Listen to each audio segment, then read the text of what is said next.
Hi, I'm Eric Dewey. And this is Steve O'Mooney. And I'm Matthew Renfro. And we're Socially Awkward. You're listening to another great production on the Four-Eyed Radio Network.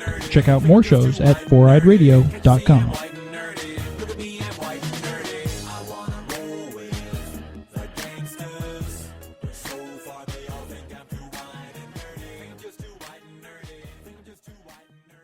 This Four-Eyed Radio production is brought to you by America Joy Print Shop.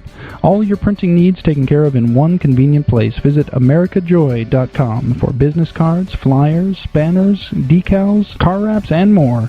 Visit americajoy.com. Save file corrupted.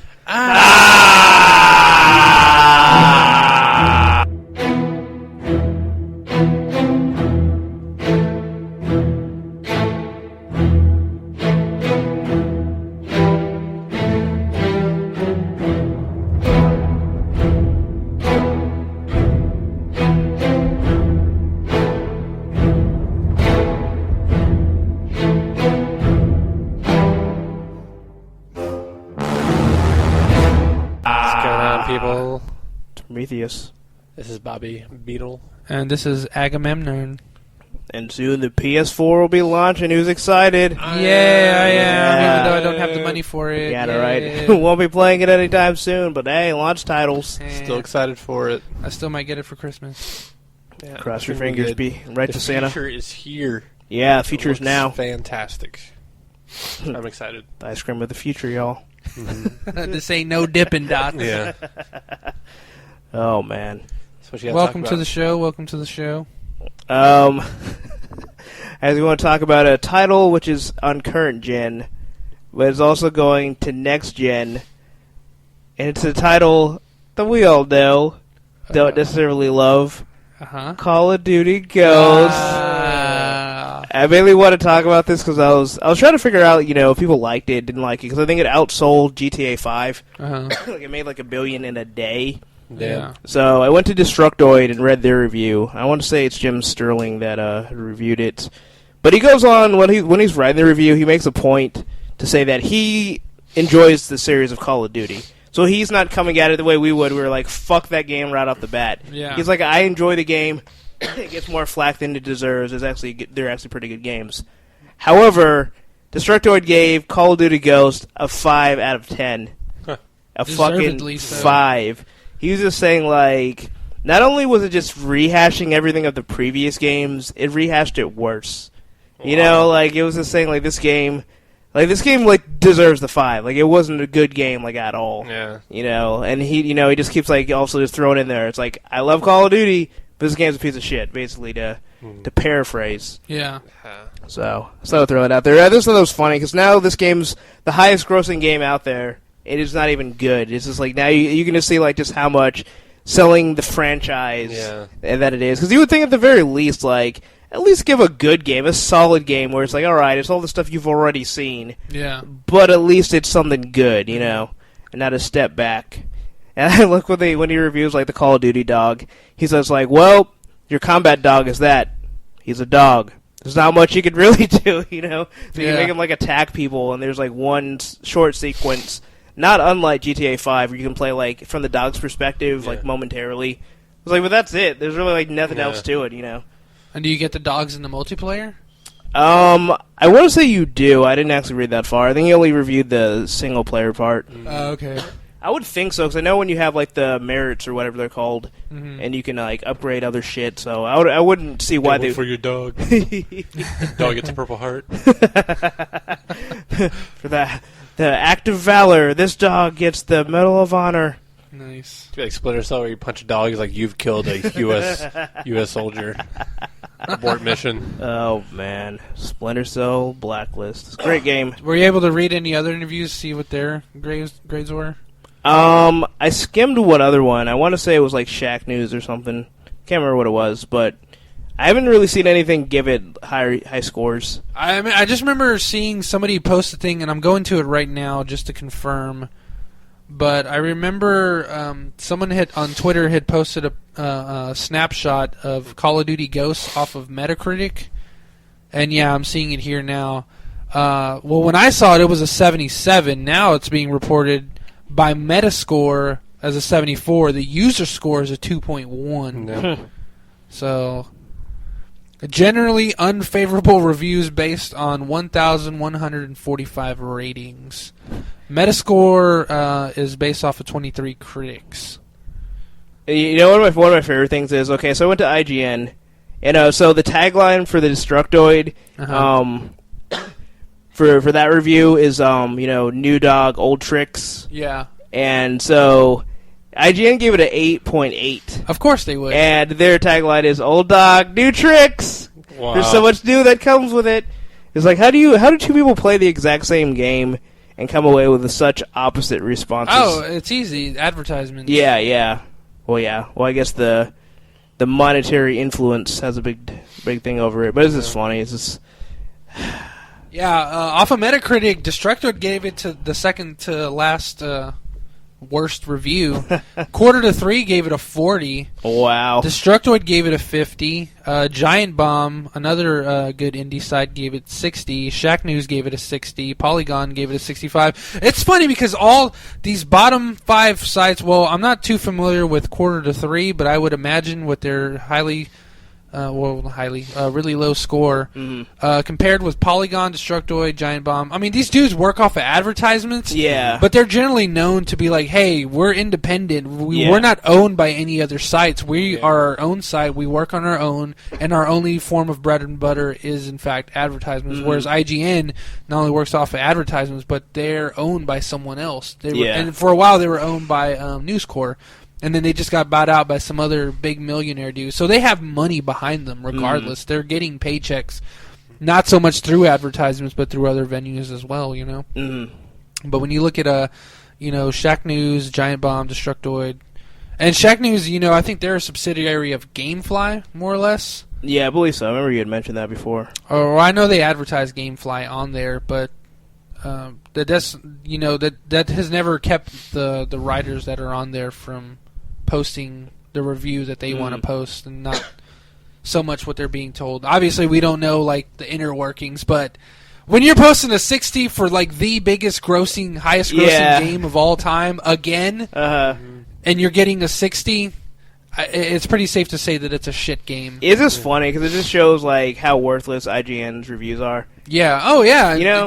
They're just, people that all they have to do is look at this and say, okay, well, obviously you can always depend on IGN to give any game more or less above a 7. Yeah. Especially if it's a game that has a high profile with not only the gaming community but outside of the gaming community, and a game that most. Besides the high profile, there's people that are, hands down going to be looking out for it. Yeah. Games like Borderlands, Red Dead, or, pretty much anything out of Rockstar is going to be met with pretty much positive review, or at least anticipation. Something from Square Enix, more or less, especially from the Final Fantasy series, is going to be met with positive, you're going to be looking forward to it if you're a fan of Final Fantasy. Yeah. You're like, oh, I can't wait. Whether it's going to be good or not, you're like, I can't wait to get it. Yeah. People have that same enthusiasm for THQ. Oh, too soon. Digital Fix gave it a 70, so this is where it starts getting positive. Is AGM still around? No, that's what I was thinking. Like, I read the first 6 reviews that were green, and they're all about people who don't know what they're talking about. I can tell by the first sentence of each one of them. Literally, multiplayer can keep you satisfied for hundreds of hours. What more can you want? Yeah. That was like the very top review. Well, there you go.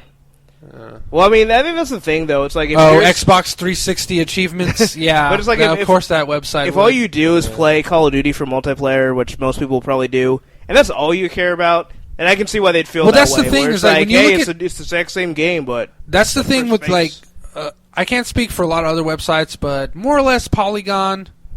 Shack News, and definitely Destructoid, when they do a review on a game that's mainly multiplayer, they'll either separate the reviews or separate both the modes within the review. And like some games, like even like it's a Battlefield heavy site, and I forget. I want to say it's the Don't Revive Me Bros, but I don't think it is.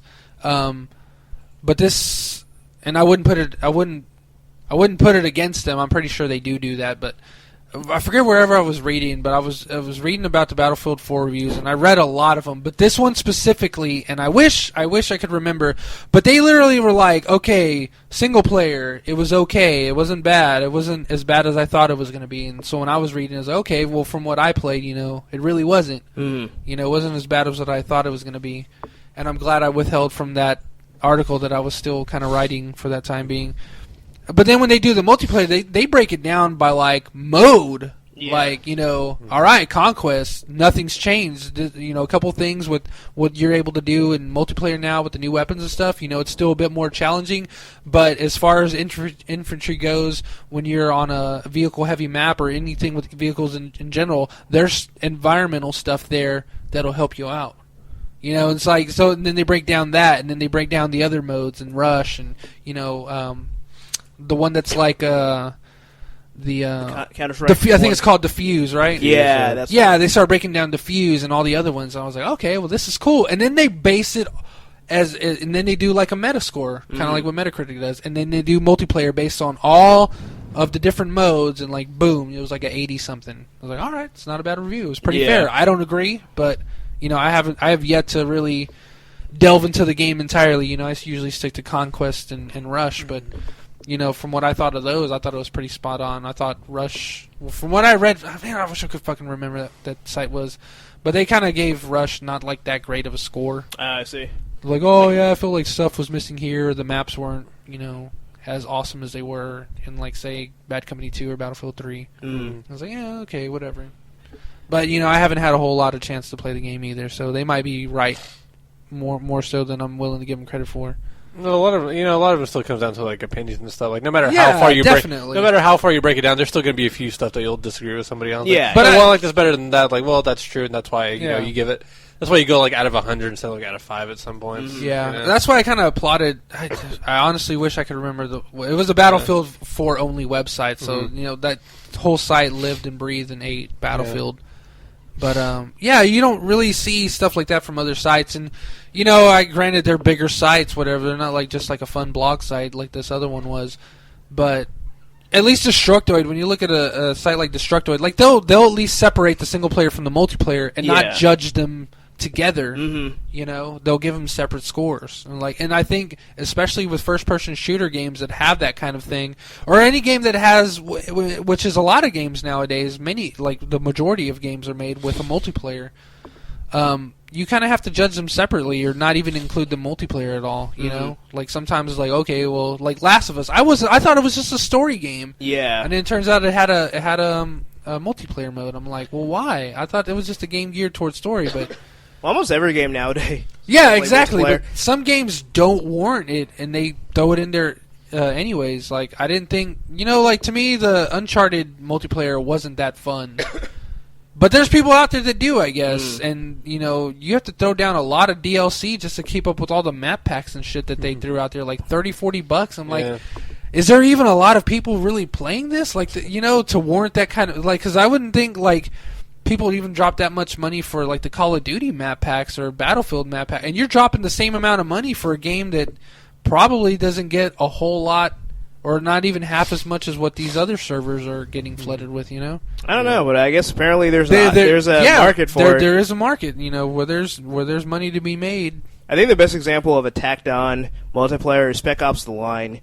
Where the people that made the single player, well, first of all, it was two different companies. They didn't even want multiplayer. A completely different developer did the multiplayer, and the people who developed the original game were like, we don't claim this. We didn't make this shit. This dilutes the game. Which way, like, I played a little bit of the multiplayer, and it does, because it's like you have to take cover in the single player. You're gonna die. Like, there's no way you can run and gun.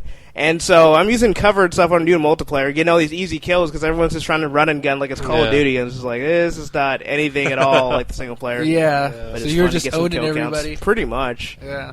So you guys even know how to grab cover? Oh, well.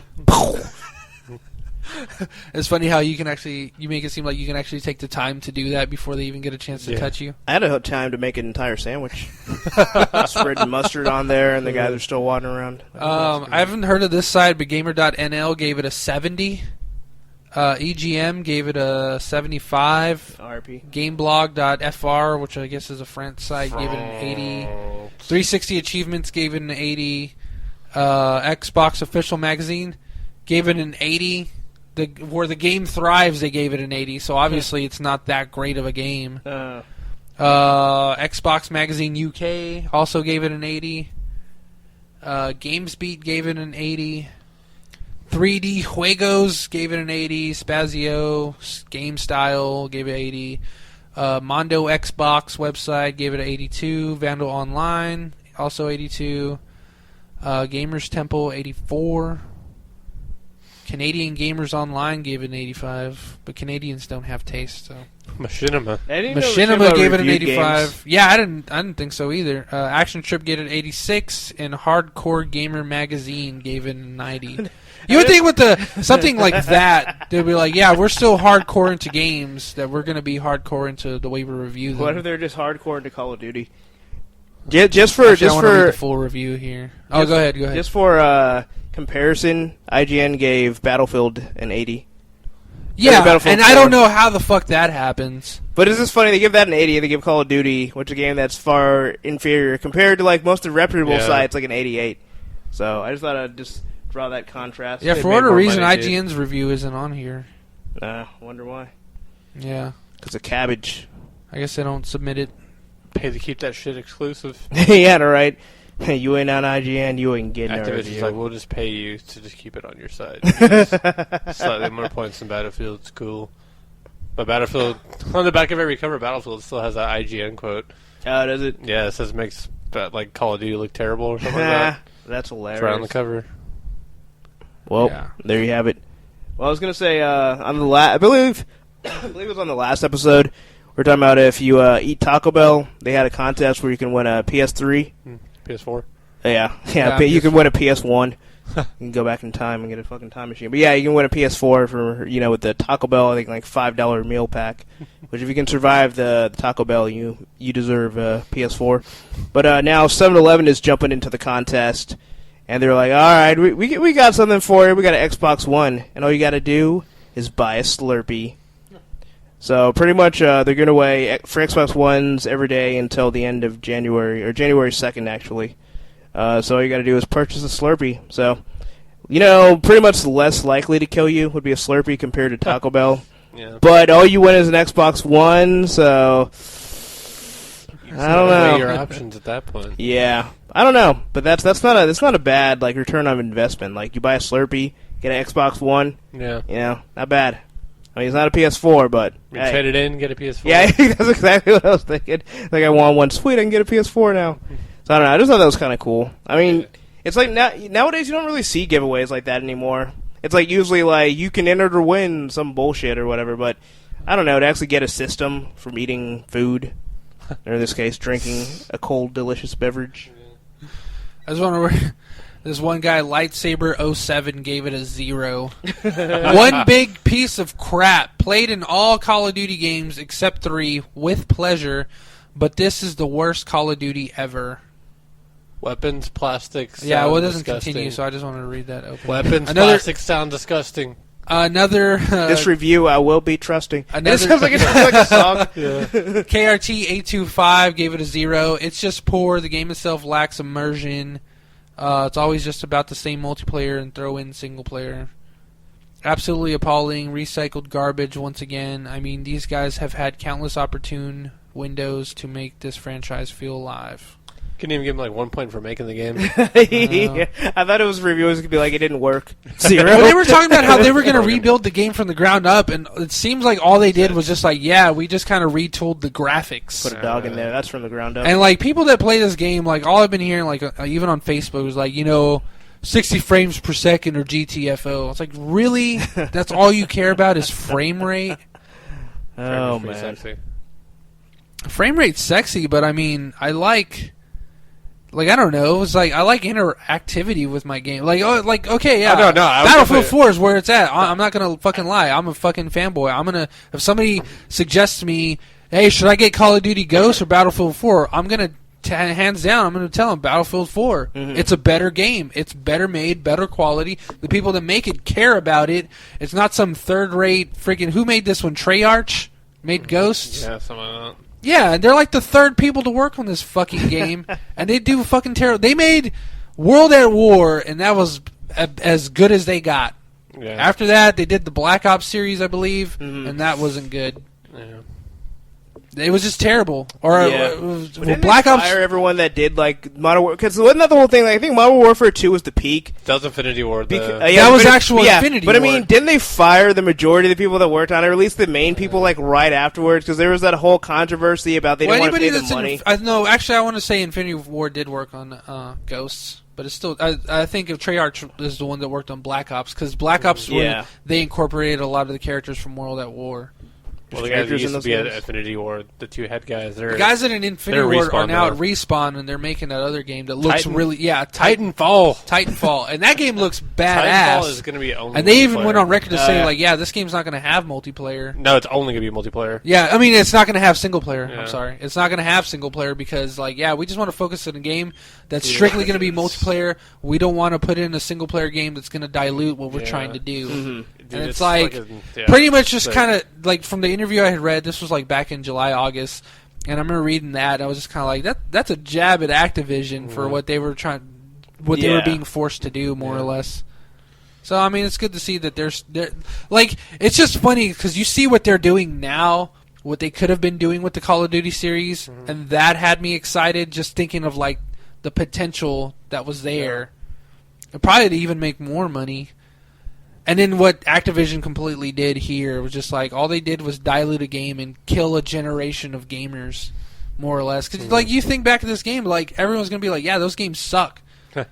You know, like, all you're doing is playing an upgraded... Everybody knows it. You're just playing an updated version of the same crap that was there before. It's basically just a software update. Yeah, what even more so, I mean, that's why I had mentioned the Destructor review. It was almost like they said it was like a step back. Yeah. Which is bad. It is, like, you know, especially when it's going to be for next gen. Yeah, it was like you have like all this technology, all this money, literally like billions. It's like, let's make a half-ass game. But yeah, but I just found like what I meant to say. Yeah, so after Modern Warfare 2, the main guys that founded Respawn, they left.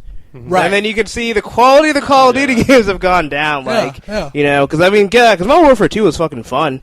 Yeah. And it's just like, well, we're going to go make other games because we know this is just going to get rehashed. Yeah, because I was like half excited for Black Ops because of all the controversy that was going on. I was kind of like on Zampella and the other guy's side. I forgot the other dude's name. Jason West. Yeah, Jason West and Vince. Was it Vince? Yeah, or Vince Zampella. Zampella. Yeah, I was on their side. I was like, yeah, they kind of seemed like they were in the wrong. And like, I understand Activision's trying to protect their baby, and they're all butthurt about the dudes. What do you call it? Leaving for EA, and they were trying to put EA in the whole lawsuit. And I was like, now they're just reaching. The whole thing about that, like, hopefully, and I hope it will. I think it will because Titanfall's going to be a. I think everything's game. Already been resolved. They've already come to a deal. Hold on that real quick. The thing is that I hope like what is going to happen is like EA is probably going to get like a good reputation, hopefully, because it's hopefully because Titanfall is awesome. And what happened? That whole situation is just like. Literally, they left fucking like Activision shit. In EA is like, hey, you want to do whatever the fuck you want? How about you do it for us? Yeah. It's like, hey, you can have your own studio over there. Do whatever the fuck you want. We'll publish it for you. So like that's like the perfect example of what it was. You know, like these guys are like have us by the neck and like just wants us to grab the same shit every fucking year. I see. You have like another company that takes you in. It's like, hey, you want to do whatever's on your mind? Here's a bunch of money, and we'll publish it for you if it's gonna be good. Yeah. They fucking got Titanfall out of it, which is just a crazy multiplayer running on walls and shit. Oh, nice. You're just like, yeah, we did good, you know. But they're probably gonna be like, oh, launch day, EA sucks. Didn't have enough servers. Well, that was the other thing. They're gonna get that game like, oh, they should be making games like this all along. They suck. Well, that was the other thing is I think Titanfall was the other game that they were wanting to make, and I think Zampella's left since then because it had apparently he's just like a lazy bastard or something. So now it's just Jason West that's stuck there. Nice. Unless I got it the other way around, but I don't know. There's a lot of words on here. But that was the whole thing with Call of Duty. Like Call of Duty was like an instant success, and I think it was unprecedented. Yeah. And it's kind of what shot FPS back into the spotlight. You know. I agree with that. Well, not into the spotlight, but it kind of revitalized it because like Halo and Gears was out, and like those games were getting boring, and then boom, here comes Call of Duty. You know, it's like, wow, this game's fun. I remember even playing it at Tech Republic for a couple times. I was like, man, I think you and me played it together. I was like, man, this game's really fun. Yeah. It's kind of fast paced, kind of too fast for me, but it's a lot of fun. Yeah. And then Modern Warfare 2 came out, and it looked a little bit better. And I remember you got me that Beetle on PS3 and that was like the second game I owned, and I played the shit out of it for like 4 months. Yeah, about 4 or 5 months until about March of 2009 or 2010, I think it was. I stopped playing it to play Bad Company 2 because that's where you guys were. Yeah. That's where we were all playing eventually. But yeah, man, I was like, I was doing shit in Modern Warfare 2, but I was still having fun. And my KDR in like a month went from like 0.64 to like 1.01. And I was like, yeah, I'm finally like decent at this game, you know. I got one. And I got my highest kill streak, which was like 35, I think, is still on there. I don't even know how, and I still was. And then that was the one time I didn't activate to get the bomb, so I can just like instantly kill everybody. You know, I was like, damn, I just got a fucking 12 kill streak thing, so I can get the AC 130. Oh yeah, that was my last kill streak. I was like, son of a bitch, man. Fun when you get it like right at the last second. Yeah. So after that, I started playing Bad Company 2, and I was like, this game's a lot more fun, and a lot of the tactics that I learned from Modern Warfare. I was able to incorporate to my gameplay for Bad Company 2, but at the same time, like that high pace action doesn't work. You can't just run and gun and keep running wherever you want, because running wherever you want means a 20-meter hike to the next building. You know? Like you know, so it's like do, and then. And you're still running, and you're still out in the open. Play your map. Okay, we have to run to across the map, so we got to get a way to go. They make a camp here, rest for the night. Yeah, you don't know if there's a sniper like fucking 300 yards away, like just looking at you, waiting for you to go across that crossroads. Trying to estimate that bullet drop. Am I going to get this guy? Now can I curve this bullet? The worst part is when you're running somewhere and there's a guy behind you we don't know. So, like, the second you stop, you get knifed. It's like, how long was this asshole following me? Yeah, exactly. Yeah. He's usually on that asshole. Yeah, that's the thing. There's the hunt. There's the hunt, which is part of the fun. Because, like, you can just be you and an enemy out in the middle of nowhere, and you're just running after each other. Or you're running after him. Yeah. And then you finally he stops and he's looking around, and then boom, knife. Or it's gonna be, oh shit, he turned around. Oh shit, I can't get my gun out. Oh shit, I'm dead. You know, but you can't make that experience in Modern Warfare. You know, and that was part of the fun of it for me. It was like you could do all this cool. Well, aside from just being vastly different in gameplay, you could use tanks and helicopters. Like, oh my god, dude, this like takes me back to 1942. You know, a good year. Yeah. Whereas, like, yeah, that game was fun. How come that game didn't take off? You know, where has this series been? And like, I don't know. Bad Company 2 was just like a godsend for me, and I did so well in that game. This is just so much fun. You know? And then Battlefield 3 came out. I was really hyped. I wasn't as excited because they took away the blowing up building part. Oh, yeah. So, but it was, like, the fun was still there. It just wasn't as fun. And now with Battlefield 4, I feel like they brought it all back and then some. Because now you have, like, the... Levolution. Yeah, Levolution, like, the real-time destruction events and stuff. So, I don't know, man. Like, they really just overdid it. Like, why this game isn't selling the way Modern Warfare is beyond me. Yeah. But it should definitely be up there. Well, it's the brand. That's all it is. Yeah, that's all true. it is. It's literally just the brand. Because Call of Duty is the thing that everybody mentions on TV. Oh, you play Call of Duty? Call of Duty? Yeah. It's just like, it's like the Mario of this generation. Yeah, or like the Coke, or like a Coca-Cola or something. Yeah. But without the nostalgia. Yeah. It's literally, it's just an advertisement. It's like, hey, Mountain Dew, Doritos, Call of Duty. Yeah, exactly. Well, but I think you got your weekend planned. I think there actually is a tie-in with Mountain Dew and Call of Duty. I think they're actually advertising Call of Duty Ghosts. Yeah. So there you go. Yeah, because Mountain Dew is like right there with Call of Duty and Halo. Anything Halo, anything Call of Duty. Boil up the Pull us some Mountain Dew. We got some Call of Duty to play. But yeah, who knows? Battlefield's always been like the more strategy game, more strategic game, you know? Yeah. Because 1942, like, Bad Company 2 and Battlefield 4 now with the huge maps remind me of 1942, where you just, like, you see an objective, you open up the map, you're like, that's going to be a long way. And then you just, like, stuck your trick. pass me the It's heart going to take me attack. like 10 minutes to get over there. You're just like, I hope I don't die on my way over there. Yeah. So that's how it's always been. I've always liked that about it, you know? Mm-hmm. It's not just like, shot, runner shot, then mine, then boom. Let Well, it's shots, cool. let shots, let But, like, shots. yeah, I can never get into, like, the whole fast-paced action. And Yeah. yeah. Yeah, I was never a fan of it either. But, I don't know. Let's get more to say on Call of Duty. Nah. I don't know. Well, I guess just to go back to my original point, I was a huge fan of Modern Warfare 2, and I just stopped. I ended up going to Bad Company 2, right? Mm-hmm. And then Hobo, I think, had just moved. RIP. RIP, River City Hobo. He had just moved to San Antonio, and then the first time I think he came back and he stayed, I think with you, Prometheus. And everybody was over at my place. I think I had just got off of work. Because you were working C shift. We were at my when I was living at the duplex. Yeah. Actually, it might have been one of the last times he was there. And what was he brought over Black Ops? It was when Black Ops first came out. And I was like, oh man, I don't know if I want to play this. You know, it's not gonna be the same. And he was like, oh no, just try it out, just play it, you'll like it. And so I started playing the multiplayer. I was like, yeah, it's about the same. And I was, I just automatically started doing good. Mm-hmm. He was like, yeah, what did he call me? I don't know. I Annie forgot. Oakley. No, yeah, he called me Annie Billy Oakley. the Kid. No, he called me like my workhorse. He was like, "There's my workhorse, getting all my points." And like in an hour, I got him up like 3 or 4 ranks, and I got him all these achievements and shit not achievements, but like accolades, and like I don't know, new perks or some shit, whatever they were doing in that game. So I was like, oh, okay, cool, this game's fun. But I was like, what the fuck is this like RC thing or whatever was going around? Like it was like a remote control. I think it was an RC that you could just ride around. It was you just Yellow bot. Yeah, you could explode it. I was like, yeah, that's kind of lame. And then I remember, like, we spent that evening playing the single player, and there was like, dude, this is like heavily reminiscent of Modern Warfare 2.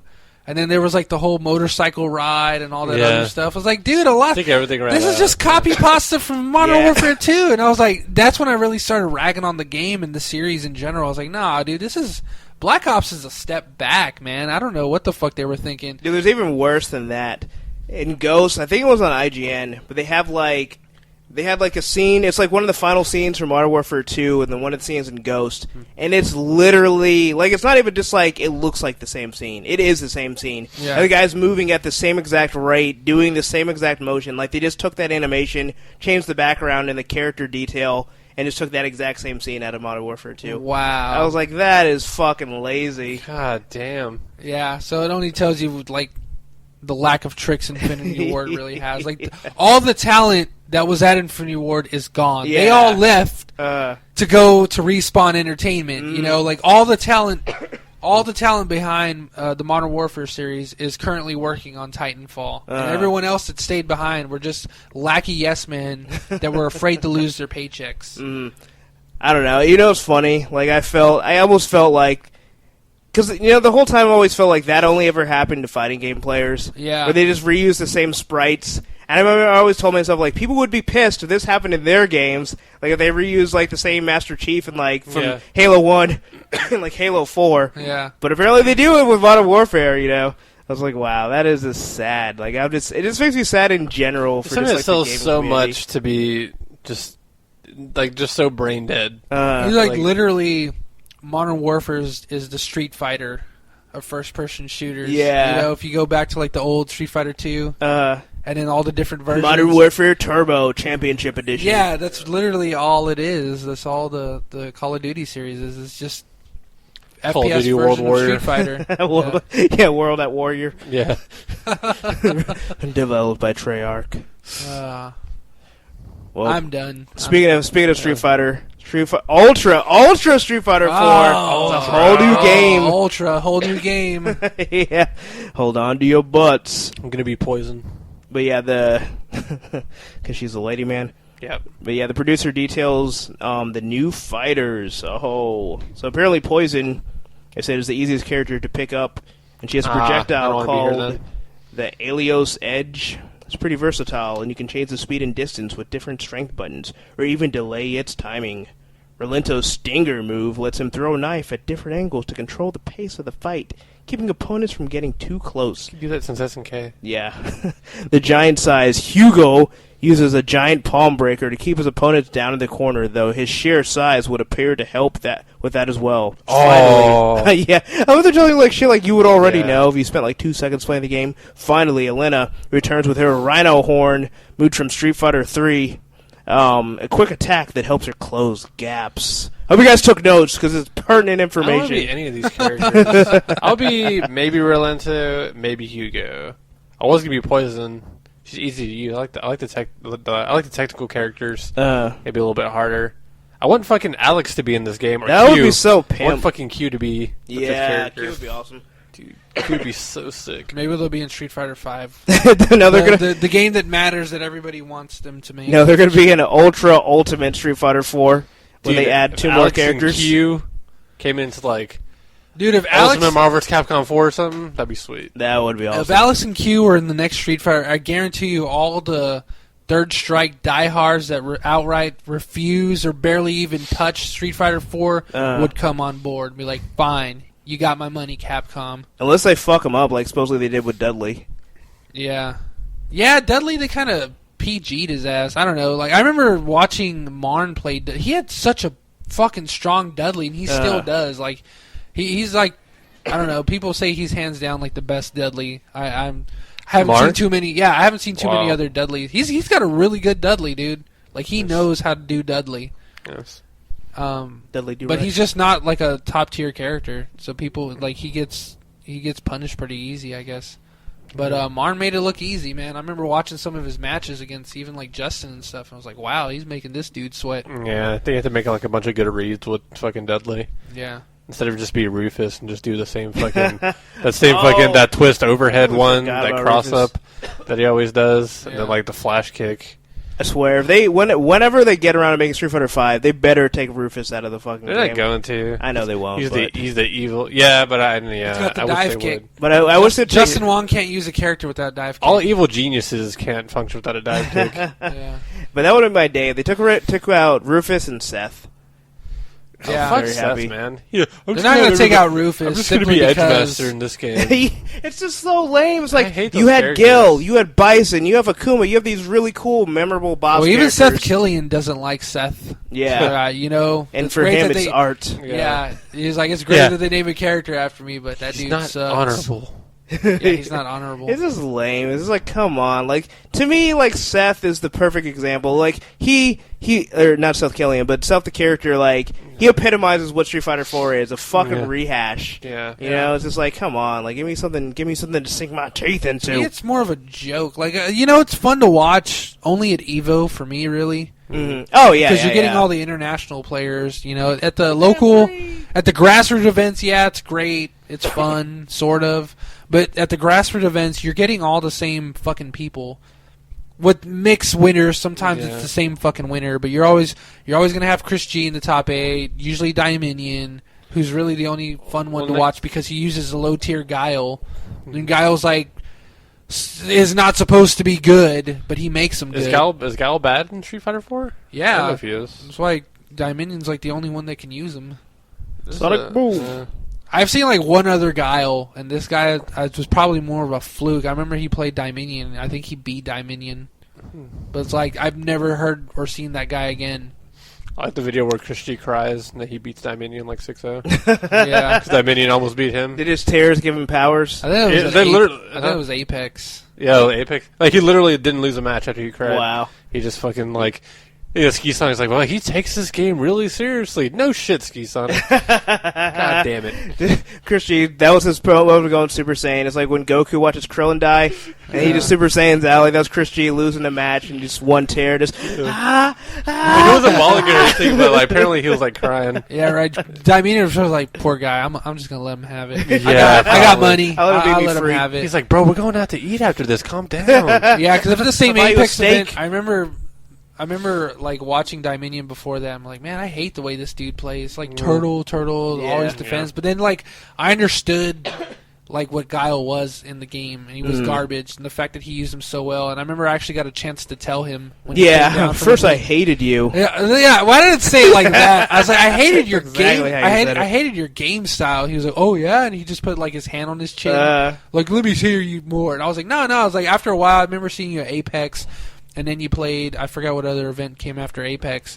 I was like, I was an instant fan, man. Like I was a real big fan of your Guile, and I still am. I think it's real cool, like the way you play and stuff, and the fact that you're beating a lot of great players with such, a low tier character. Maybe it's just an underestimated character. Have you Like, seen- well, thanks. I really appreciated that. And then after that, he gave me a really soft handshake. It was hard for me to respect him after that. Dude, after everything I said, he gave me like this, and his hands are like milky creamy. Talking about dude. Dominion? Dominion, yeah. Have His you hands seen are his- like milky creamy. Have you seen his brother? Very soft. What? Have you seen his No. brother? Lotions. I forget his name is. I think his name is. Live minion. Dominion. No. It's like something Deezy or something like that. But Young Deezy. But he's literally like. That's where all the meat went. Like, this was he's not fat. He's buff. He's like ripped as shit. Like his muscles like is bigger than Dominion's head, dude. That's He's just funny. like yeah, I'm his little brother. And he's just like fucking like 2 times his size and muscles. Like god damn, I forgot his name. He's but, a liquid to a solid snake. He, You got all the literally good is. genes. But have you got all seen the the? throwaways. I think it's like an Apex panel or something with the Dominion and Chris G. It's called the Art of Lame, and they describe like their play styles and stuff. Yeah. It's pretty dumb at the same time. Like it's fun to watch because like they give their side of the whole thing. Yeah. But it's like they also it's like the way Chris G does. Like Chris G always has excuses as well. He's just like, you see this. We have to do all these cancels and stuff. So you gotta do this flight cancel, do this flight cancel, do this flight cancel. It's like, so I'm not really doing much, I gotta do all this work, and there's like no damage output. And you see it. She does like 6 fireballs. Like you're already like fucking dead. Like no, fuck you. That's fucking cheap. I know it's hard to do. Yeah. But he's like trying to justify. Look, I gained like no. Like you can gain meter. Everybody complains that she gains meter during the fucking twin sister thing. And then he's like, look how much little meter I'm getting. He's like, I didn't even get a full meter. I was like, yeah, you basically got a full meter. Though. It's just like, no, it's The fact that you're it's even cheap, getting man. a meter, It's cheap. doing Yeah. a special, Yeah. like He got you like- shouldn't be able to do that. He got 3/4 of a meter. He's like, see, I didn't even get like a full one. I was like, but that's a lot of meter. Like all you have to do is hit me twice and you have a full. Yeah. Like, don't, like, Like you shouldn't be getting any meter because that minion on the because other. you're doing like the sister is a fucking special move. That minion says like, oh yeah, people are just having trouble in this stage trying to get around Morgan, but anybody should know that teleport character is body Morgan free. It's like what? Like, there's fireballs everywhere. Teleport characters like that means Wesker would be top tier, and Wesker sucks against her. I'm just ranting right now because I hate fighting Morgan. But I like that thing. It's just like you'll find a couple parts like that where you're just like, nah, go fuck yourself. Like because they're trying to defend their play. Because that's what the whole thing is. Like they're talking about like how lame play is respectable. Which Yeah. I respect it. I respect Dominions more. Chris G is just a smart player overall. I respect whatever gameplay he has, but Dominion, his perspective, because he's like Beautiful Joe, Doctor Strange, and his own type of Morgan. Yeah. So they describe The original Morgan. Yeah, exactly, the original Morgan. And what you call it? Yeah, they describe the whole thing. So describing like the play style of lame is really cool and really informative. It's funny when like in the certain like there's only like 2 or 3 parts where like they try to defend themselves. Yeah. Like a certain parts like, well, Morgan's really not that not that good. Everybody bodies her free. They just don't know how to play right now. It's like no, go fuck yourself. It's like that. Oh man. But yeah, I recommend watching it. I think it's an Apex panel, but it's just like a regular panel. It says it's called The Art of Lame. And then there's a Justin Wong one at the same place called The History of Fundamentals. I don't really like Justin Wong. I think he's full of himself, but Nah, he's got the Wong factor. whatever. Yeah. Yeah. But whatever floats your boat. There's just cool videos to check out because it just gives like, backgrounds on like the play styles and things like that, and I really like it. Way on competitive video called The Art of Losing. The Art of This is Losing. how you go to different competitions. The and art you of shit lose, talk. You lose round 1, but yeah, you still talk shit and feel good about yourself. So yeah. Remember to always Day. map your taunt button. Make sure it's not about whether you win or lose. It's whether or not you taunt before you get KO'd. Yeah. If your opponent shakes his head and laughs as he kills you, you have done your job. Yeah. In secret, man. you have won, and he knows it. Those are always good moments. Because nothing can take away the shame of a good taunt. You have no dignity. Yeah. I remember when we would go downtown and play on Third Strike, and I would always get like at least one round off of a really good player. Yeah. And then I would taunt. They would get you would get so bad. Yeah, it's funny because it's good that I was there because I don't know. If I feel like if I just heard you saying it, I would not believe you. But I saw the outrageousness first. And no, one night specifically, I want to say it was a Vietnamese dude. Just because the way he looked. He was a short Vietnamese dude. But no. Short has nothing to do with it. I just want to put the visual. He had like tall, spiky hair, and a lot of the Vietnamese kids that went to our high school had that same look. So it's like, all right, well, he automatically, by default, he just looks like all the other Vietnamese high schoolers. Jeff and his friend June. Yeah. Johnny Kim. Like by default, no. Johnny Kim was Korean. I know. I remember him because we actually went to Del Valle together. He was a really cool dude. What are you saying? Well, anyways, this long. dude, he's sitting there on the first player side. He's sitting on the bar stool, and he's just playing single player by himself. Like, I'm guessing he was practicing or just waiting for a new challenger. So we roll up in, and Carlisle Prometheus is the first one to, he throws his quarters down. He gets up on there. That dude bodies him first round. Carlisle's like, all right. Cracks his fingers, does something. He turns around, time to turn it up. We're sitting there like me, Mike, and Nat. Nat was there. Nat was there. Yeah, it was always the four of us together. And we're just like, come on, man, you can't go down like that. And you were just kind of like, whatever. Just kind of trying to shake it off. Like, you didn't really say much. You just kind of had this, like, smile, like, yeah, okay, I got them.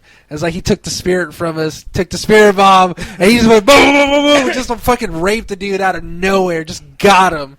And then the dude just sitting there. Like, he didn't, like, I don't know. He's about to just take the loss. Like, all right, and I know how to fight this dude. And Prometheus just, like, gets off his stool. Yeah, boy, yeah, that's what I'm talking about, man. It's like, me. And we all turn around. He turns around at us, and we're all just going, me. Like, fucking jabbing our thumbs in our chest and shit. Like we just won the fucking Super Bowl. It was one round. One round. It was round two. He won you gotta enjoy the little things. You gotta enjoy the round you're gonna win, because you're not gonna get it again. That dude was so angry. He was trying so hard not to smile. I remember just looking at him, and I was just like, okay. And then you turn around, you start playing again, and he just bodies the shit out of you all over again. You were just like, yeah, well, whatever. I had my victory. You take that 2 rounds and win. Yeah, but you were just sitting like, you were in his face, dude. You were just like in him, just just like right up in him, and the guy was just like, he didn't look, he didn't turn his face or anything. He was just like, I'm gonna fuck you up this next round, motherfucker. Like, that's all it was, dude. I remember just sitting there, just like we were so hyped just because he won that one round, and then we knew he was gonna lose the next one with the hope that he would just, automatically win again. Push the guy off the stool. And push. Just start, jab. I don't know. I don't remember that time that distinctly, but I just remember one time, like, I had won, and like right after like it does the KO screen, I'm just like, I just remember doing like the RVD, like fucking thumb point. I just remember looking at the guy, he just shaking his head, just kind of like moving his glasses, just like, kind of like doing like the face wipe, just looking all angry. I was thinking to myself, well, that was fun. I know that's not gonna happen again. And the next 2 rounds just killed. It's always fun to like, not to get too off topic, but it's always fun to like run into people. Like when you mentioned that you used to go to Einstein's. Oh yeah. Like, oh dude, like I was getting my oil change down the street across the bridge off of Slaughter at that. I think it used to be a Shell. I think it still is a Shell, but it's like they do oil change and like minor engine stuff. And the guy that was working there, I forgot his name. And Hibiki starts pimping the website. Somehow he's talking about, oh, you guys like games because I'm wearing a game T-shirt, and I was just being all stupid and shy. And then she's like, yeah, he actually runs a website. We gave him the website link and address and everything, and he was like, oh, so you play like fighting games and stuff? And I was like, yeah, I actually used to go to, I don't know if you heard of a place called Einstein's. Like, yeah, dude, my older brother used to work there. He used to take me there, give me some quarters. I used to play there. I was like, oh, for real? And he was like, yeah, did you know? So I was like, nah, I wasn't that social. It always sucks to talk to people because they think that you're a liar or they think that I'm a liar. It's like, no, I used to legitimately go there every fucking Friday for 3 months, 4 months straight. He was like, did you see the one guy that every time he won one round, he started talking so much shit? Yeah. He was like, my brother, he was he always wore a baseball hat. No, he didn't wear a hat. He had glasses and a ponytail. I was like, I remember seeing a guy like that. It's like he always wore the... Seems to go. It's like, did he always work there till 4 a.m.? He's like, yeah, that was my brother. His name was this. Like, did you know him? I was like, no, I didn't know him. It's like, he was just a dude in the lab coat. Yeah. That would go around and give people change for money. Change. It was like even running to some of the people that still go to UFO. I'm like, oh, you used to go to Einstein's? Like, yeah. I was like, oh, did you know so-and-so? I'm like, I didn't know anybody there. I went in there.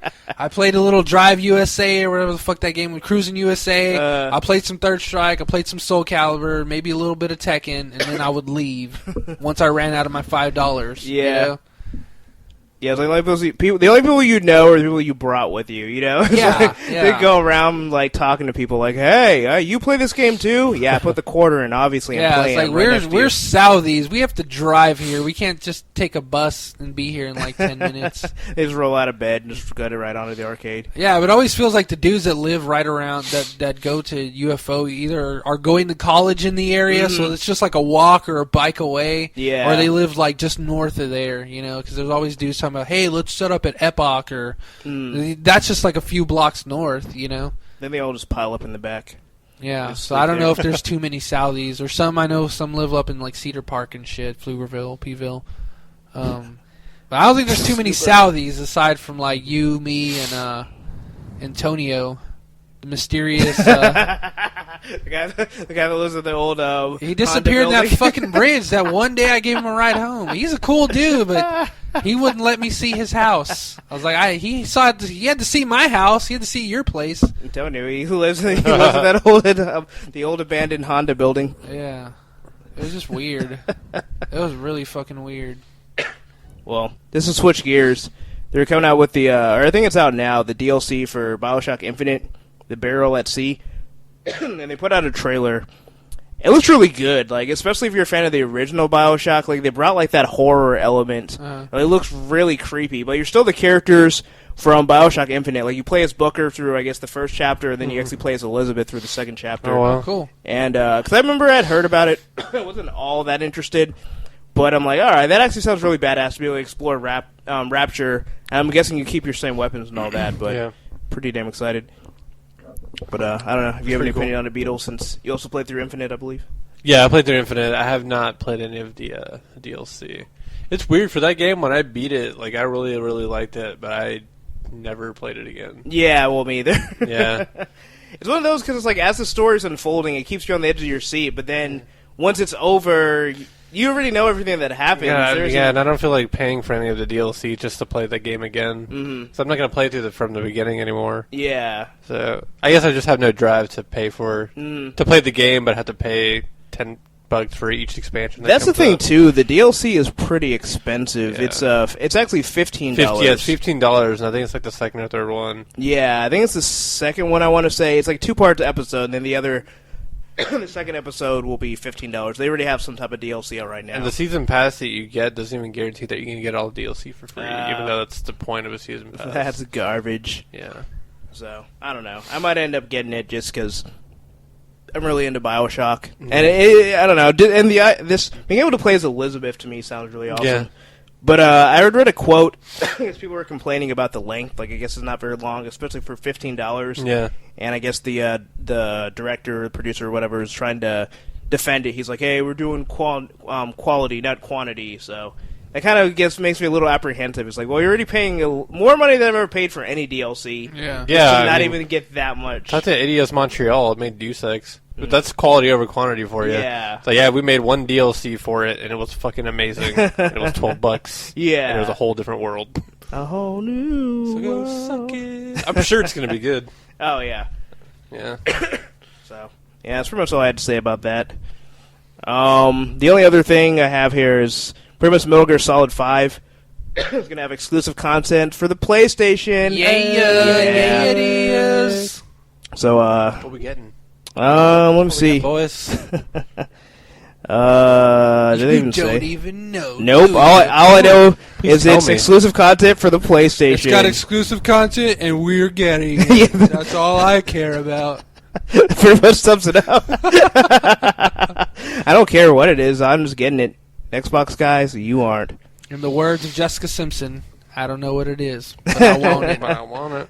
But I want it. 20 IP. No, does it really not say? I was trying to buy you as much time as I possibly could. Yeah, it actually doesn't. They haven't said it yet. Oh, but they're gonna get exclusive content. Son of a bitch. You can put clothes on quiet.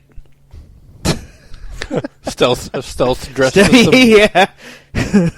Oh, You man. can put a more form-fitting bikini on You her. want to do everything you did in Snake Eater, like change your camo and your face paint? Well, imagine doing it with limited noise. Yeah. You know what would be awesome? No, I meant the chick. Her name's Quiet. Oh, yeah, that's right. She's the like not sniper. even wearing clothes in the first. She's Yeah. just like, That's what I'm saying. You get costumes. You have to actually put clothes on her. I get it You now. have to put a body. Makes her less I quiet. caught up with the joke. Jesus Christ, you guys are ass.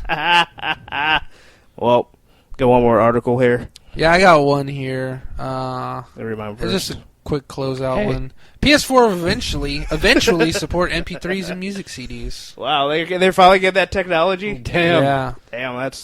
Damn.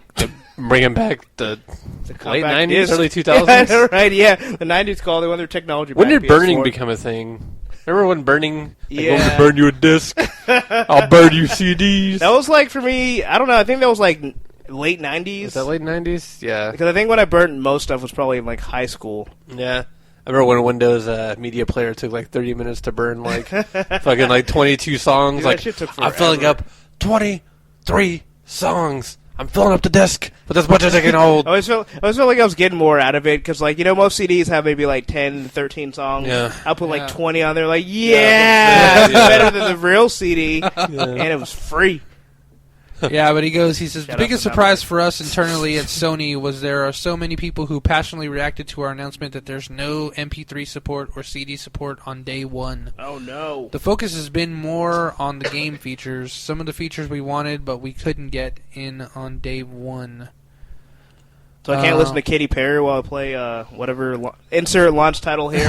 Yeah, here's an idea. Play a movie or a video game. They said, we didn't really think about MP3 or CD, so... CDs. Yeah, that was probably what they were thinking. Really? They were about to CDs? launch the consoles. Like, how is it Yeah. going to be able to play CDs? What? See, You still, Wait, they still make those? people still want that? Yeah, we were going to put a cassette track in there, but What was that thing we had now? now they're Oh yeah, digital. They're Yeah, eventually yeah. discussing when they can put the features in. This is according to whatever they decide to give it. Shack to. News. Probably just Via got rid of it Eurogamer, nowadays. via Like, Giant just get Bomb. it out there. Yeah. So Yeah, I, there's don't know, gonna be- I think yeah. it's just funny. But so I guess supposedly a lot of people came out and said because there's a music. Well, it's even on the PS3 as of like a year ago. It's called Music Unlimited. I don't know if you ever see that Like the icon. Amazon Music Store. Yeah, there's that one as well. Also for video. So they have that app. That's like a day one launch app for the PS4. So people were accusing them like, Yeah, because they wanted to buy it off of that. yeah. So they're saying like, oh, well, that's why. So Yeah, it's pretty lame. If that is the case, shame on you, Sony. Twitch Yeah. is going to be awesome. Can't wait yeah. to have Twitch on the PlayStation. Yeah, buddy. so you cannot use it. Oh, I use Twitch every single day. Oh, to watch? I thought you were talking about the stream. No, to watch. use it every single day. I do use it every day. It's going to be exciting. And if I could just press And the it's button. not going to be. You're just be like, hey, cool. I'm gonna hit my button. I mean, watch I Twitch. literally use it every day. I'm going to be very excited. I'm telling you right now. I don't know Just if bring you're up gonna Twitch be- out of the blue for no reason. I don't know if you're gonna be as excited as you think you are. That's all I'm saying. I think it's No, gonna be I twice am as gonna be excited very as I think it you're just is. gonna be like, dude, this is cool. This is so cool. And then like after like 3 days of using it, it's gonna be like part of your everyday. You're just gonna click it. Well, yeah. I think it's gonna be If like something's great, it's going to be part of you every day. You're like, yes, I can use this. And then I'm you, excited. then a week it's going from to work. then, you're gonna be like, oh, am I gonna watch it on my PlayStation or on my laptop?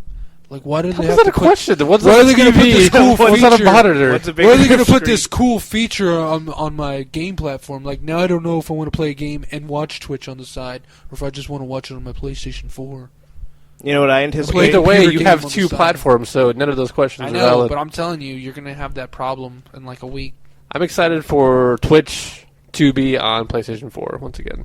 Because I'm going to watch it every day. After a week. Booyah. After a week, I'm still going to be using it. You're going to come across that dilemma where it's going to delay your choice of watching Twitch by about 10 to 15 minutes. Well, I don't always watch it on the PlayStation. I would just like to have the option, too. I'm just saying, whether you choose to watch it on the PlayStation 4 or not, you will have wasted 10 to 15 minutes of time watching Are those 10 Twitch. to 15 minutes I'll never get back?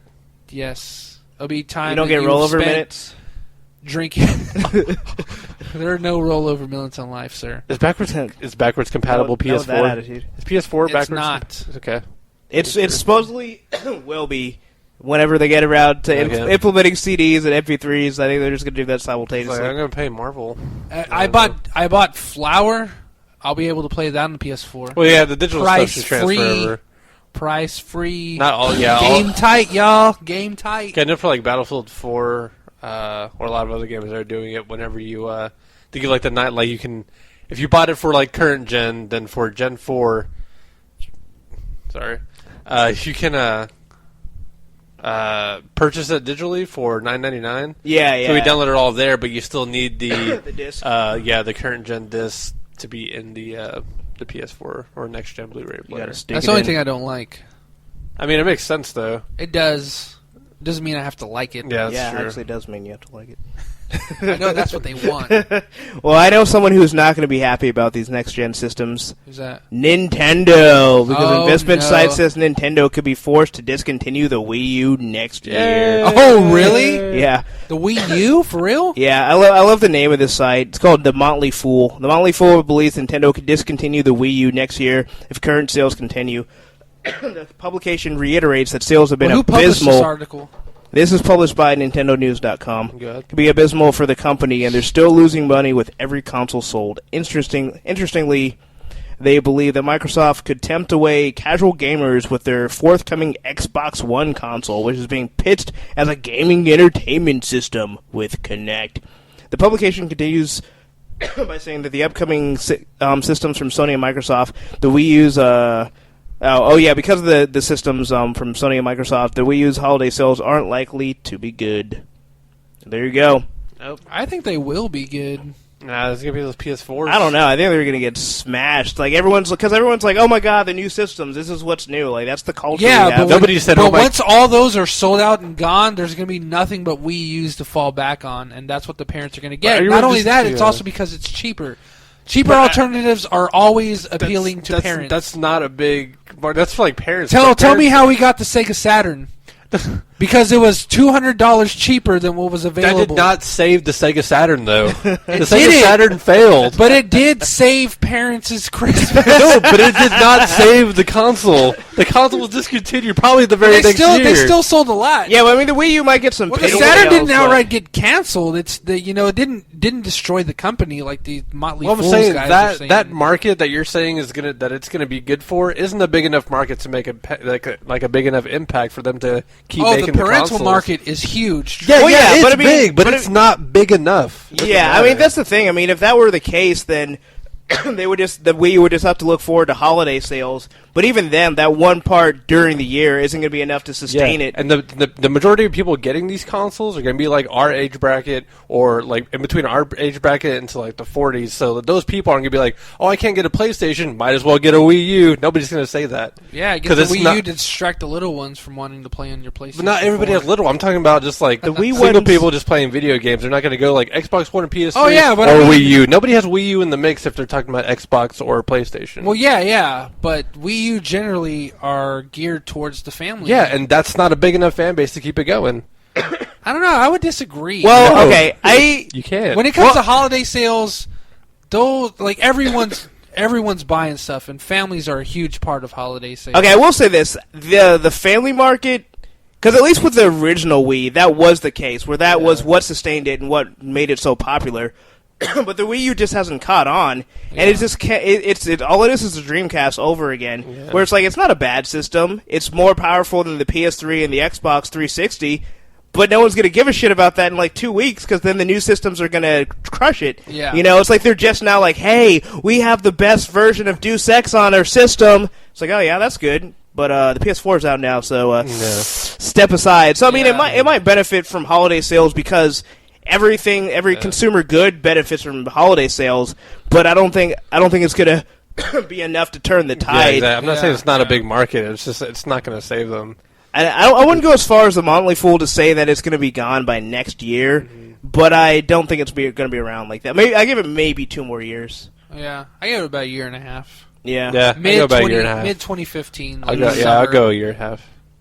They're going to say like, hey, we'll discontinue it, but like October or something. I saw Wind Waker on it because one of my managers, he just buys every fucking video game ever. But he got a Wii U and he has all his games at work. And is his name Nick Fakak? No, but he put Wind Waker on there, and the console does look great. Yeah, it's great. It's just like Prometheus said. It's just like it came out like at a time where everybody was like getting pumped for Xbox and PS4, and it's just gonna die. Well, that's the thing is like everybody knew that they were making the big mistake. They were making the wrong moves. You know, it's like, oh, you're coming out like what did they come out Christmas last year? Yeah, I believe so. It seems like just Nintendo. I was like, why though? It's like this is just wait another year. This is a little like offhand example, but you know, remember when Smash was going to be at Evo, and then like Nintendo had the whole thing about like we can't have you doing that, you know, and then like they immediately retracted it. Yeah, like, I feel like that just shows how out of touch they are with the community. Oh with the people. That's a good point. Yeah, like how like even like that Smash Brothers documentary referred to that where like. What's his name? The guy that created Smash Brothers, the Nintendo dude. But saying no, it's just a party game. It's not meant to be played like this. And even after all this tech was found for the game, it's like no, it remains to say that it was a party game and never meant to be this kind of thing and should be played like that. And with Brawl, they actually went out of their way. They went out of their way. Make it competitive. Yeah, with the trip system where you just trip randomly in the middle of and the they made it a lot lame. slower. Yeah, exactly. And it's just like that's just how out of touch they are with the community in general. Like for like just those few examples, just like they're trying to make it accessible for everyone, but they're like the one company that's like not listening to anyone. But that was the thing with Melee. It's like it was both. Like people found a way to make it competitive, so let it competitive. But I could still pick it up. And it's like I'm gonna be Sam. This is gonna be a fun party game. That's like me like I'll make you like a drawing, right? Like an abstract drawing, and then you take it. I'd be like, "This is what it is, Jay. This is how I want you to enjoy it." And then you're just like, well, no, this is really cool about this, because if you change this, like, no, that's not how I made it. You need to like it the other way. Yeah, that's what I did. Right, and then you're like, well, I found this awesome way that's even better, but that I enjoy.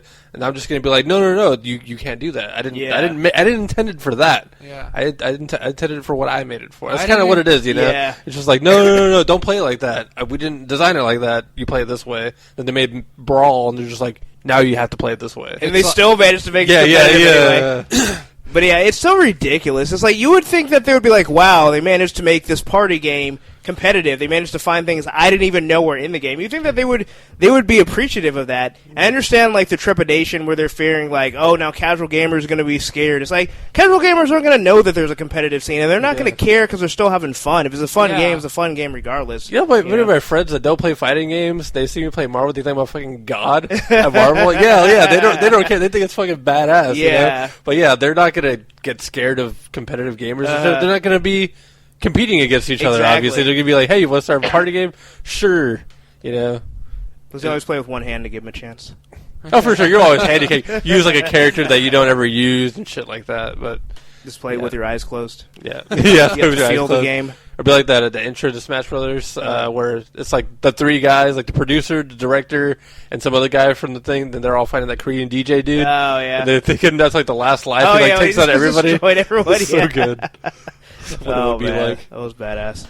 But yeah, it's just as that quick example, just Nintendo's out of touch. They seem like they're out of touch, so they came with the Wii U really late. It's like, hey, it's time to catch up now. Here's our HD graphics and our better hardware. It's like, sorry, it's too late. Yeah. We've literally moved on. It's they were trying to come in fashionably late to the console war, and it was like, no, 2 years too late, buddy. You guys came in like right when everyone's leaving the party. Yeah, exactly. That is the perfect way to put it. After the keg stand, and everybody went home. Everyone's already like throwing up. They're ready to go, and they're literally walking out the door and like, hey guys, yeah. Oh, you the designated driver? You're here in just people are leaving. Everyone looks scared. Yeah, and Nintendo's walking in with the Bartles and James. It was just like, man, I cannot take another sip. They find like the 5 guys in the corner, like, hey, we'll drink with you, bro. yeah. Like, The diehards that already have alcohol poisoning, but it doesn't matter. And that one weird guy. There's always him. Always. It's like, yeah, I want a new Luigi game. That's all I got. Yeah, that's all I got. Aside from bitching about rehashes, which I don't really want to get. Oh, like I was saying, hour and a I half think I of already that. said it. But yeah, but I think I already said it. But Wind Waker, when he brought it up with the Wii U, Wind Waker looked fucking great. Yeah. Fucking crisp, and great. Everything looked good about it. I was like, oh man, I started moving around. I was like, man, this is GameCube. All right, the same game. All right, there's nothing new. There's nothing new. It just looks good. I mean, that's true. It was a true HD remake. They're just like, okay, well that's good at least. they're just like, well, I beat this game already. You know? And when they played the same game, like, because it's kind of biased at that point. I don't know. I'm just thinking about Because Zelda of all now. the times that you've played Ocarina of Time, because all the times I played Ocarina of Time, they came up with the HD thing. Like, I probably still wouldn't buy a Wii U for that, but I would literally, if I had a Wii U or something, like, I would want to play through it again with those graphics. You know, like, it's cool, but it's just like, hey, they're like literally for me personally, like, I love Ocarina of Time. You guys know this. Like, if they made it, I feel like they make it for like people like me, or just like, hey, you know, you want to buy it to play it one more time. But then when I played it, beat that one more time, I was like, well, I could have just got an N64 and just played the original version. It's like, yeah, it was cool, but for one more playthrough, you know, yeah. It's like you literally feel like they just roped you, and you're just like, you literally just made me buy this game, this 10-year-old game. Okay, Yeah. that's how I feel. That's how I feel about HD remakes. I have a vendetta against HD collections, like the Devil May Cry HD collection, the Shadow of Colossus HD collection. All great games, but they Not in didn't HD. Yeah, they just smoothed out the graphics. Even it's a smooth pixel. just on a quick weird thing, because Maximilian. He was talking about the HD remakes because he played through them all. He said, unfortunately, I played through the DMC 2 one, and he said the frame rates are actually worse in the HD remake than they were in the original PS2 version. That's terrible. He's just like, yeah, like, apparently people just don't give a fuck about HD remixes. I was just like, I completely agree. Like, I agree with that statement. Like, nobody really, like, they just know people are going to buy it again. Yeah, You yeah. know, It's pretty much just a cash grab, which is unfortunate. Yeah, I don't want to see that again. I don't want to keep seeing that. I know we will, but you know, hopefully they're not gonna. I wouldn't imagine them doing like HD remakes on like current gen consoles, like an HD version of like Uncharted Drake's Fortune. Like we're gonna redo Drake's Fortune. You know, I could actually see them doing so? that. Yeah. Like 1 or 2 years into the next gen consoles, like life, they're gonna be like, "Hey, HD remix, GTA 5." We're gonna make them photorealistic again. Oh yeah. Yeah. So I don't know. Yeah. In 580p, 5080p, 580p, 5080p. I don't know what that is, but I 5080p. want it. Yeah. I don't know. Just come on, guys. Give us just a little bit of personality. Yeah. Just not. I'm not even asking for that much. Just a pinch. Yeah. I know just a the pinch. consumers as a whole are stupid, but it doesn't mean you have to treat us like we are. Yeah, that's true. Don't And treat us like we bought I'm really Call of Duty excited Ghost on for- launch day. Yeah, I'm really excited for this season for games, just because there's going to be a whole bunch of good games. Like that Night game does look pretty cool. I'm not really going to buy it, but Killzone 3 looks really cool. Fucking Watch Dogs. Yeah, Watch And Dogs then, is fantastic. Yeah, Assassin's Creed 4. Watch Dogs got pushed back Yeah. Yeah, it did get pushed back, didn't it? I forgot about that. They'll be gay. there eventually. because Yeah. they wanted to focus on the quality. Okay, I respect that. If that game comes out with fucking bugs, I'll be pissed. I will be, yeah, I'll definitely be pissed, Because too. now they don't have an excuse. Now they're like, all right, we're going to not do what everyone else is doing and like fix the bugs as we go.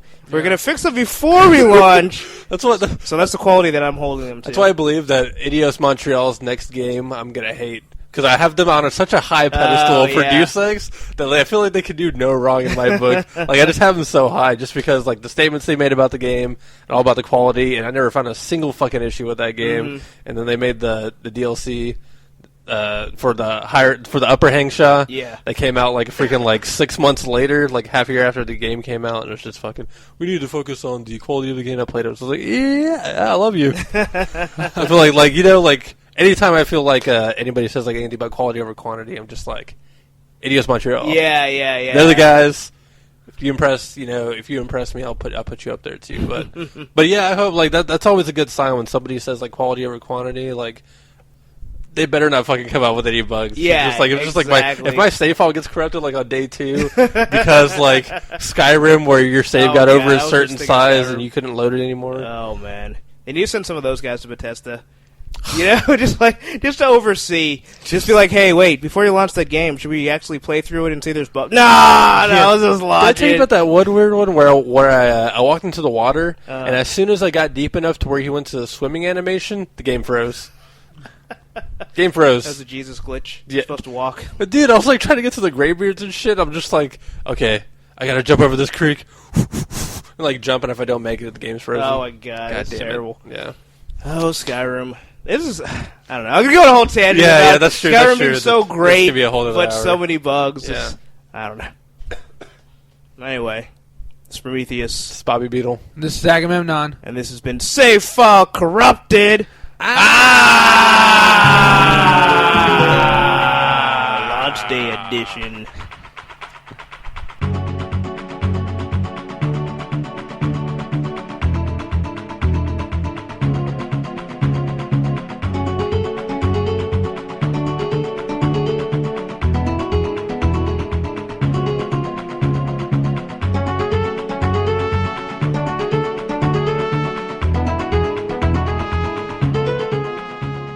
This has been another great presentation by the 4-Eyed Radio Network. You can find more information at 4eyedradio.com.